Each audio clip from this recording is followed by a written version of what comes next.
அல்லேலூயா. 8 மாதம் நம்மளை அவரே நடத்தி வந்தார். இந்த 9வது மாதத்தில் இந்த முதல் நாளில் நாம் கடந்து வந்திருக்கிறோம். அல்லேலூயா. நாட்களை விசேஷித்து கொள்ளுகிறவன் கர்த்தரை விசேஷித்து கொள்ளுகிறான். அல்லேலூயா. இந்த நாளை விசேஷித்து கொள்ளுகிற ஒவ்வொரு நாளும் நாம் கர்த்தரை விசேஷித்து கொண்டே இருக்கிறோமா.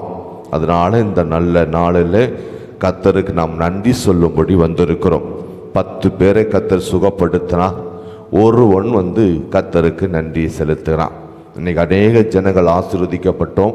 ஆனால் அதிகாலை எழுந்து தேவனை நன்றி சொல்வதற்கு சில ஆட்கள் மட்டுமே இருக்கிறோம். அல்லேலூயா. இருந்தாலும் கர்த்தர் எல்லாவற்றையும் அவர் பார்த்து கொண்டு இருக்கிறார். அல்லேலூயா. இந்த நாளிலையும் கூட ஒரு வார்த்தைகளை வாசித்து நாம் ஜெபம் பண்ண போகிறோம். ஓசியா தீர்க்கதரிசி புஸ்தகத்தில் 14வது அதிகாரம் 5, 6, 7 வாசிப்போம். ஓசியா 14.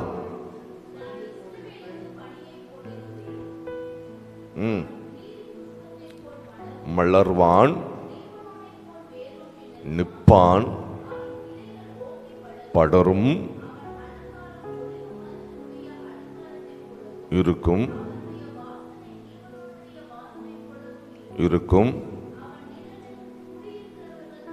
திரும்புவார்கள். செழிப்பான் படர்வான் போல இருக்கும். அல்லேலூயா. அழகான கர்த்தர் எபிரகாமுக்கு இந்த வாக்கு தத்தங்களை கொடுக்கிறார். இந்த காலை வேளையும் கூட நம்மளுக்கு அருமையான இந்த வாக்கு தத்தங்களை கொடுத்திருக்கிறார். ஒரு 4 வார்த்தைகளை இதிலிருந்து நாம் எடுக்க போகிறோம். முதலாவது, லில்லி புஷ்பத்தை போல மலர்வான். லில்லி புஷ்பத்தை போல அவன் மலர்வான். இந்த மாதத்தில் தேவன் நம்முடைய வாழ்க்கையிலே லில்லி புஷ்பத்தை போல மலரும்படியாக கர்த்தர் நம்மளுக்கு அருள் செய்வதாக. இந்த லில்லி புஷ்பம் என்று சொன்னார், இது ஒரு பள்ளத்தாக்கில் வளரக்கூடிய ஒரு செடி. இந்த பள்ளத்தாக்கில் இந்த பூ மலரக்கூடியதான் இருக்கிறது. எப்போ இந்த பள்ளத்தாக்கில் மலருமா என்று சொன்னால், இரவு நேரங்களில் இந்த பூவானது மலருமாமா. இந்த மலர்ற வேளையில் இந்த லில்லி புஷ்பத்தை பற்றி நீங்கள் பார்க்கும்போது, இரவு நேரத்தில் அந்த புஷ்பத்தை பார்த்தா அப்படியே பளிச்சு என்று தெரியுமாமா. எல்லாம் இருள் சூழ்ந்த நேரத்தில், இருள் நிறைந்த நேரத்தில் இந்த பூவை பார்க்கும்போது அப்படியே ஒரு வெளிச்சமா தெரியுமாமா, ஒரு பளிச்சுன்னு தெரியுமாமா. அப்படித்தான் இந்த லில்லி புஷ்பம் அது ஒரு பள்ளத்தாக்கிலே வளரக்கூடியதான் இருக்கிறது. இது இந்த முள்ளுகளுக்குள்ளே அது இருக்குமா? இந்த முள்ளு அந்த காற்று அடிக்கும் போது அந்த பூ மேல உரச அந்த லில்லி புஷ்பத்தோட வாசனை கிட்டத்தட்ட ஒரு 5 கிலோமீட்டர் தூரத்துக்கு அந்த வாசனை வீசக்கூடியதா இருக்குமா. அப்படிப்பட்ட ஒரு பூ தான் இந்த லில்லி புஷ்பத்தை பற்றி நம் தேவனாய கர்த்தர் சொல்லுகிறான்.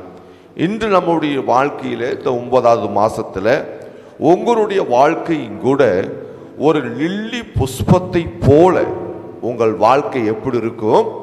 மலரச் செய்வார். லில்லி புஷ்பத்தை போல உங்கள் வாழ்க்கையில, இருள் சூழ்ந்த வாழ்க்கையிலையும் கூட லில்லி புஷ்பம் எப்படி ஒரு பளிச்சுன்னு ஒரு வெளிச்சமா அந்த பூவை பார்க்க முடியுதோ, ஒரு வெண்மையான அந்த கலர்ல பார்க்கக்கூடியதோ, அதே போல இந்த மாதத்துல உங்களுடைய வாழ்க்கையில கர்த்தர் ஒரு லில்லியை போல ஒரு முகத்தை பிரகாசிக்கும்படி செய்வார். அல்லேலூயா. உங்க வாழ்க்கை ஒரு பிரகாசமா இருக்கும். இந்த பூவானது எப்படி வாசனையா இருக்கிறதோ அதே போல நம்முடைய வாழ்க்கையிலும் கூட கர்த்தர் என்ன செய்வாராமா, வாசனை உள்ள வாழ்க்கையா என்ன செய்ய போறாரு? இந்த மாதத்துல கர்த்தர் நம்ம மாற்ற போகிறாரு. இந்த பூ எப்படி சுருங்கி இருக்கிற பூ திடீர்னு அப்படியே மலரும், அப்படியே மலர்ந்து விரிந்து அப்படியே பிரகாசிக்கிறது போல நம்முடைய வாழ்க்கையில இந்த 8வது மாதம் இதுக்கு முன்னாடி தலை குனிந்து நடந்திருக்கலாம். எப்படி இந்த பூ அப்படியே விரிந்து மலர்ந்து ஒரு பிரகாசிக்கிறது போல கர்த்தர் நம்முடைய வாழ்க்கையிலையும் கூட தலை குனிந்து நடப்பது அல்ல, தலையை நிமிர்ந்து நடக்கும்படியாக கர்த்தர் இந்த மாதங்களை செய்ய போகிறார். அல்லேலூயா. உன்னத பாட்டு புஸ்தகத்துல வசனம் சொல்லுகிறது. உன்னத பாட்டு புஸ்தகம் 2வது அதிகாரம் 1 2 நீங்கள் வாசிக்கும் போது, நான் சாரோனின் ரோஜாவும் பள்ளத்தாக்குகளில் லீலி புஷ்பமாகவும் இருக்கிறேன். முள்ளுகளுக்குள்ளே லீலி புஷ்பம் எப்படி இருக்கிறதோ அப்படியே குமாரத்திகளுக்குள்ளே எனக்கு பிரியமானவர்களும் இருக்கிறீர்கள். அல்லேலூயா. இப்படி இந்த பள்ளத்தாக்குக்குள்ள லில்லி புஷ்பம் இருக்கிறது போல கர்த்தர் இன்றைக்கு இந்த 9வது மாசத்துல நீங்களும் அப்படியா என்ன செய்யறீங்க, இருக்கீங்கன்னு சொல்றார். நீங்களும் லில்லி புஷ்பத்தை போல இருக்கீங்க. ஏன்னு சொன்னால் இந்த லில்லி புஷ்பம் எப்படி உங்க வாழ்க்கையில மலர்ந்து இருக்கிறதோ உங்க வாழ்க்கையில கர்த்தர் மலர்வார்.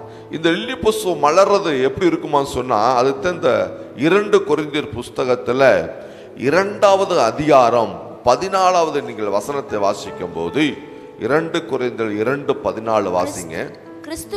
கிறிஸ்துவுக்குள்ளே எப்பொழுதும் எங்களை வெற்றி சிறக்க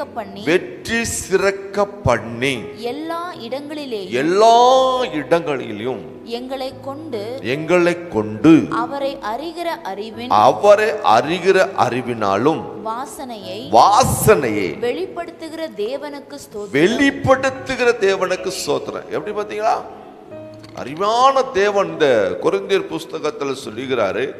நம்ம லில்லி புஷ்பம் எப்படி வாழ்க்கைன்னு சொன்னால் அது வெற்றி உள்ள வாழ்க்கையாய் உங்கள் வாழ்க்கையை மாற்றுவார். இந்த வெற்றியுள்ள வாழ்க்கையை மட்டுமல்ல, இந்த வாழ்க்கை எப்படி இருக்குமாமா, வாசனை கொடுக்கிற வாசனையாய் மாற்றுவார். இந்த லில்லி புஷ்பத்தை எப்படி கர்த்தர் இன்னைக்கு நம்மளை அழைத்தது போல லில்லி புஷ்பத்தை போல நம்முடைய வாழ்க்கையில மலர் செய்தது மட்டுமல்ல, ஒரு வெற்றியுள்ள வாழ்க்கையை தந்து, வெற்றி மட்டுமல்ல நாம் மற்றவர்களுக்கு ஆசீர்வாதமாகவும் மற்றவர்களுக்கு புரோஜனம் உள்ளவனாகவும் மற்றவர்களுக்கு வாசனையாகவும் கர்த்தர் இந்த நாட்களிலே இந்த மாதத்திலே நம்மளை மாற்றுவதாக. அல்லேலூயா. 2வது வசனம் சொல்லுகிறது. 6வது வசனத்தை வாசிங்க. 14 ஓசியா 14:6. கிளைகள் பொங்கி படரும் அவன் அலங்காரம் ஒலிவ மரத்து உள்ள அலங்காரத்தை போல. பாருங்கள், 2வது ஒன்று லில்லி புஷ்பத்தை போல மலர்வீர்கள், வாசனையா இருப்பீர்கள், வெற்றியுள்ள வாழ்க்கையா இருப்பீர்கள். 2வது ஒலிவ மரத்தை போல இருப்போமா.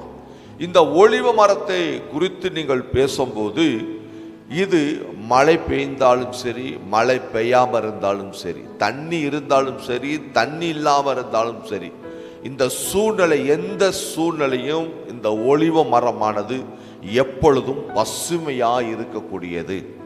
இந்த ஒலிவ மரம் எப்பொழுதும் மகிமையா இருக்கக்கூடியது.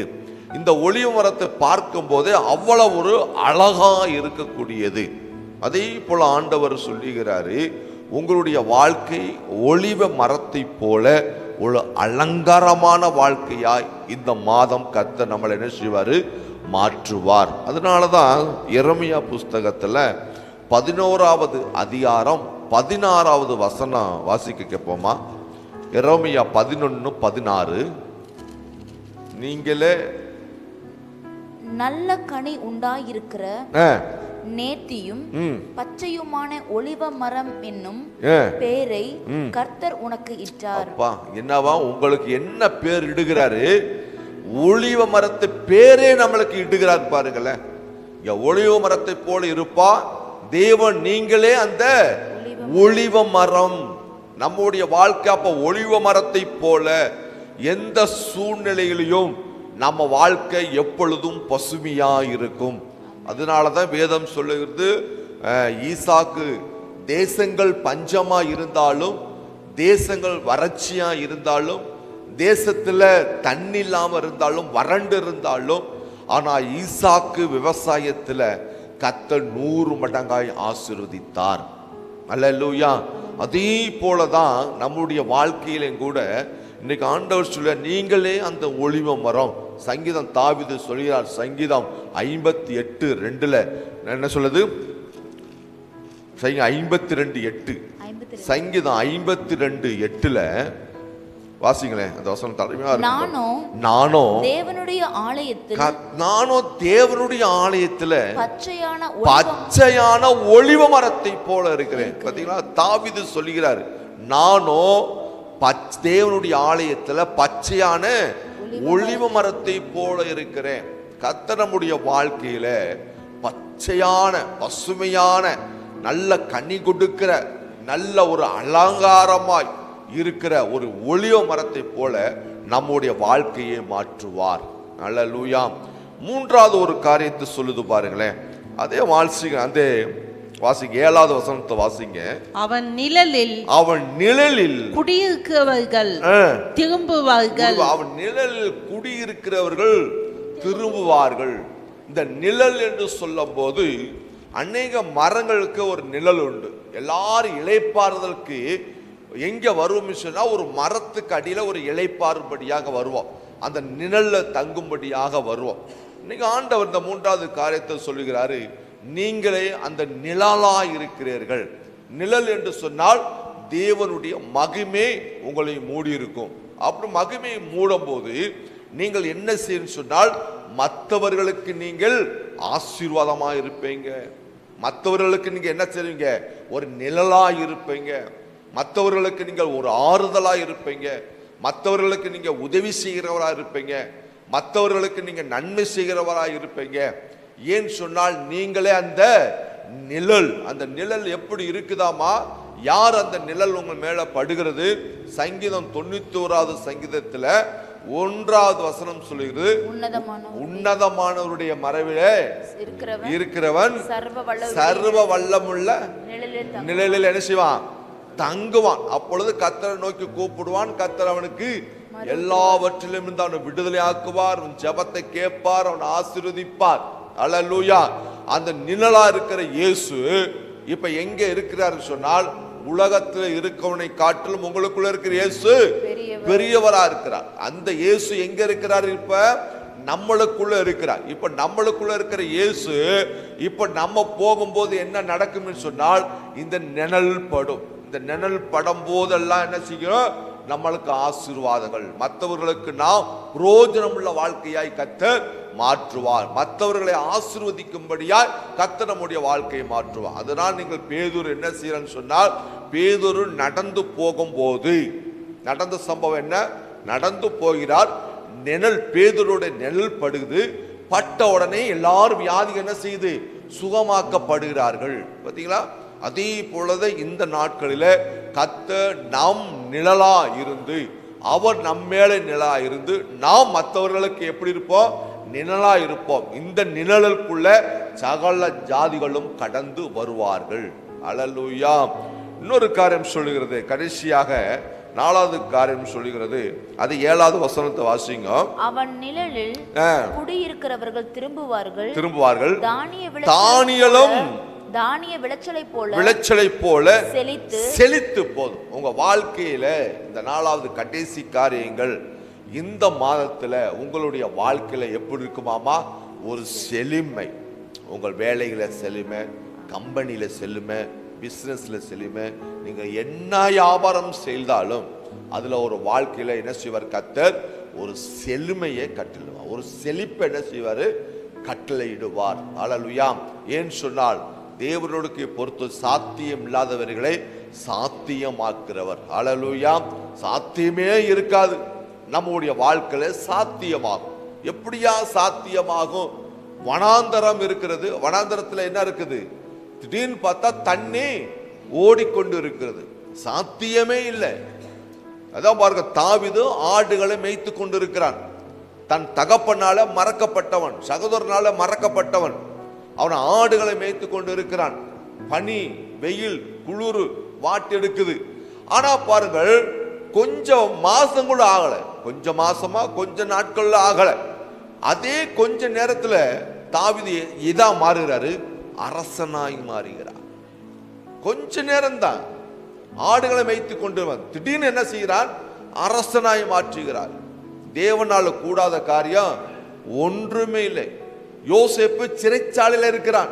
எப்படா அந்த சிறைச்சாலையை விட்டு நான் வெளியில போவன் காத்து கொண்டு இருக்கிறான். ஆனா சிறைச்சாலை வாழ்க்கை. ஆனா கொஞ்ச நேரம் கழிச்சு பார்த்தா எகிப்து தேசத்துக்கு அதிபதியாய் மாறிட்டான்.